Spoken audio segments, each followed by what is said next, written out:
Hello, and welcome to the third video in the After the Diagnosis series. This series discusses issues that come up very quickly when someone's been diagnosed with Korsakoff syndrome, and you typically have to make decisions with very little information or guidance. So I've covered these topics from both my personal and professional perspective. And in video number 3 here, we're going to talk about some housing issues. This question comes up a lot. It can be very complicated with someone with Korsakoff syndrome for a number of reasons, particularly if that individual has been diagnosed with KS due to alcohol addiction, because addiction really can complicate family dynamics and support to begin with. They could be very isolated, they could have already left their family, or they could currently be living in a family situation that has gotten very difficult. So you do have different options.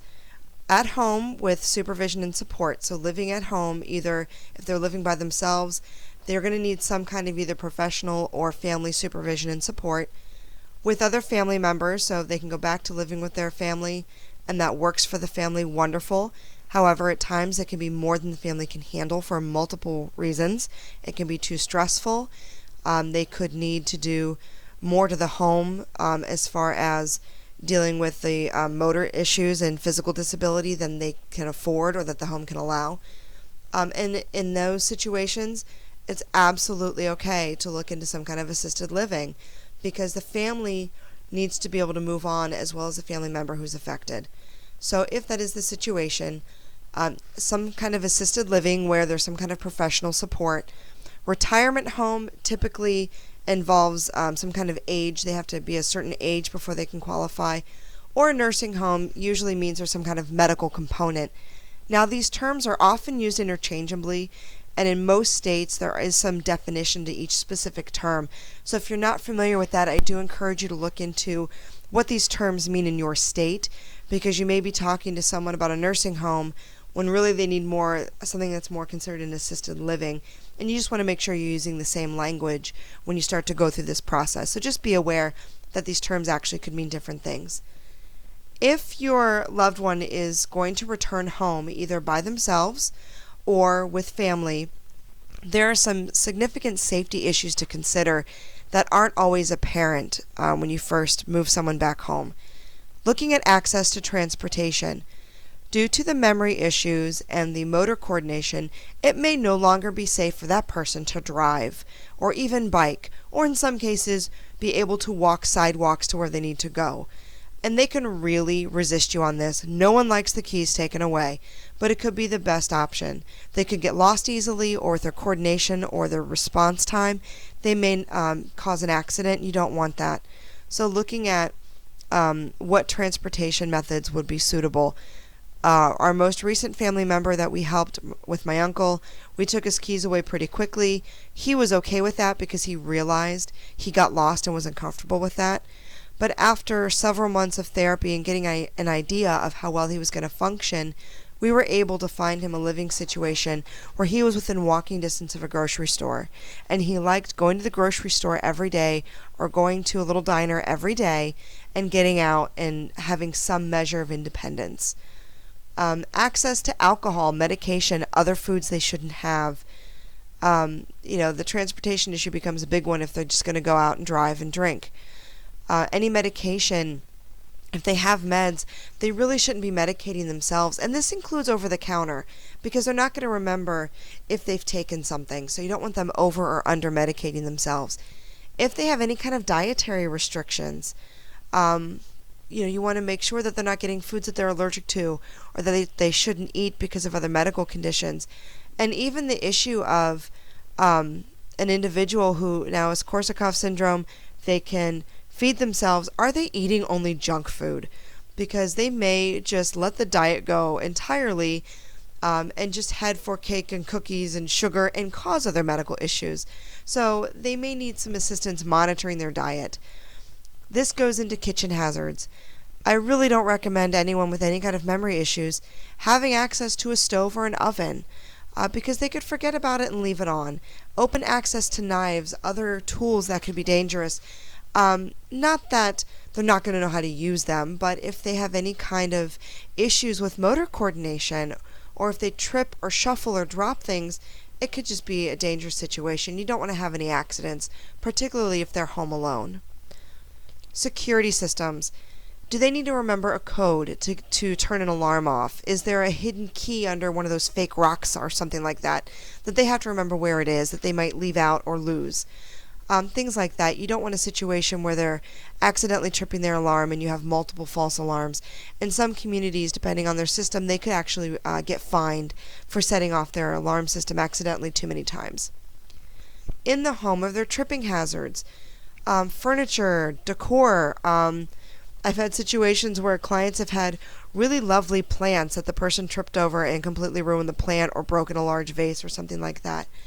Are there ottomans in the middle of the room that could be tripping hazards, particularly if the person is coming off of alcohol? Post-acute withdrawal syndrome has its own motor difficulties that require several months before they recover from those, so they could trip easily over things being left on the floor, things on the stairs. If you have a staircase that has a banister, making sure that rail is very secure to the wall, making sure the staircase isn't open where they could fall off the side of the stairs, that could be very dangerous. Bathrooms are another safety hazard. Keep in mind the person may have a really uneven gait and have balance issues for several months, and if they're permanent, it's going to be lifelong. So are there grab bars in appropriate places, mats in the tub or the shower? If the shower is in a bathtub, can they lift their feet over the bathtub? Or are they going to trip getting in or out? Things like that need to be considered. Do they have effective communication? There are several companies that have those buttons that you can wear around your neck or can be installed in your home for emergency response purposes. Do they have access to a phone? Is there a landline, or they're using a cell phone that's going to need to be charged? That can be an issue. They can forget to charge the phone. So having a landline system could be a better option for them. So are they able to call out? I would strongly recommend having a system where either through a contact directory in a cell phone or through pre-programmed buttons, they can either do like a one-touch button to hit 911 or to call family members, because remember, they're likely not going to remember a 7 or 10-digit phone number, and they're not going to remember their own phone number. So having things pre-programmed is going to be helpful. And then keeping a current photo of the person at home or on your phone, because I've worked with families in situations where the person has wandered off or gone to the hospital, and then they have to be identified, or the person may not recognize you or might say that you're not their son, daughter, aunt, uncle, cousin, sibling, and having proof that you know that individual can be very helpful. So if you find that those safety concerns are too much and you can't get a safe living situation in their original home, it might be time to look at assisted living. There are a lot of options and it can be very overwhelming. Just a few things to consider. What is the person's level of functioning? What are their actual needs? Are there medical needs that need to be considered that they weren't taken care of before, or that they're no longer able to effectively care of because of the memory issues? What are their anticipated needs? What are their needs going to be down the line? If you can find a place that has multiple levels of care where they can move up and down as needed, that's kind of the ideal for someone with memory issues, because then you have fewer transition issues and a little less confusion. Looking at accreditation and licensure, this is one mistake my family made. Initially, my uncle didn't have a really high need level, and we fell in love with a facility. It turns out they weren't accredited to the level that the disability insurance required. So looking at things like that, making sure they're licensed in your state. What is the environment? People with memory issues tend to be sensitive to their environment. So after, I always suggest taking an initial tour or visit to a place on your own. Then when you've got it narrowed down, then involve the person that's going to be the resident to see how they respond. Is it an urban setting? Is it in the woods? Is it peaceful? Is it busy? How is your loved one going to respond to those? What are their preferences? Looking at the activities offered, people with Korsakoff syndrome, we want to see a balance of physical activities and some more mentally challenging activities, social activities. Do they take the residents out in the community? Do they bring other vendors and activities into the facility? Do they have volunteers come in to interact with people? Things like that. You want a variety with someone with Korsakoff syndrome because they need that stimulation and they need something that's going to interest them. Looking at the size of the facility, again, what is your family's preference? You don't want a facility that's overwhelmingly large if the person isn't used to being in a very social environment, things of that nature. Then again, if the facility is too small, they may not be able to bring in a lot of the resources that they need. Now, touring and interviewing, I recommend dropping by initially completely unannounced and get an idea of what's going on when you pop in. How do they respond to that? Do they welcome you?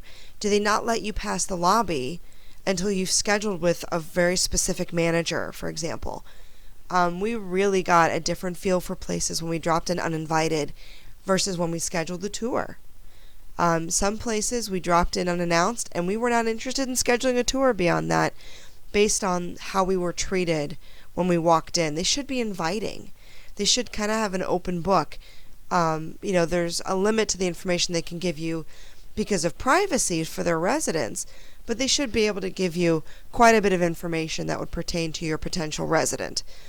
And then once you have gotten a feel for the place, then bring your loved one on the tour. See how the staff react to the diagnosis and how they react to your family member. Are they interacting directly with them, or are they only talking to you? Do they seem uncomfortable when your loved one starts confabulating or has memory issues or asks the same question multiple times? So you'll get an idea of how they're going to treat your loved one based on how they react to the diagnosis. Personally, we had situations where we really liked a facility. They had memory care specific services, but they were not comfortable with Korsakoff syndrome because they focused on Alzheimer's.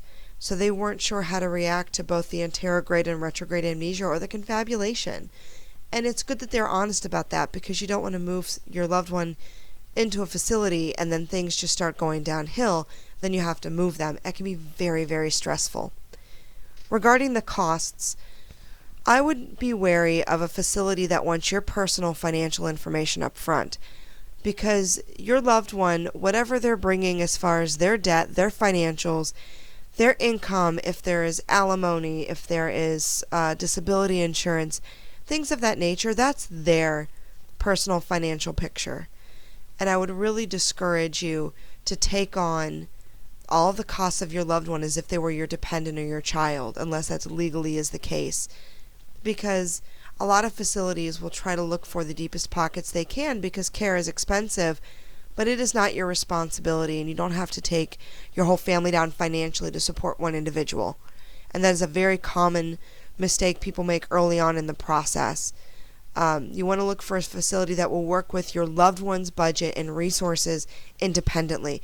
Yes, we have supported our family members by adding them to our cell phone plan, for example, or paying for other things, such as field trips or taking them out to eat or giving them, quote-unquote pocket money here and there. But in the better facilities, we were never asked to provide our own financials, and we were never assumed to take on the care of our loved one because it wasn't legally, financially our responsibility. They need to be able to work within the insurance and the disability benefits of that individual. So just some things to keep in mind. Again, that's kind of a quick overview of some housing considerations. I know it's a lot of information in a very short time. If you have any other questions, please feel free to contact me directly. I hope this gets you started on this journey, this part of the journey. Please subscribe to the YouTube channel, and if you have any other topics or questions, ask, and I'll be very happy to do some research for you and put out some more videos.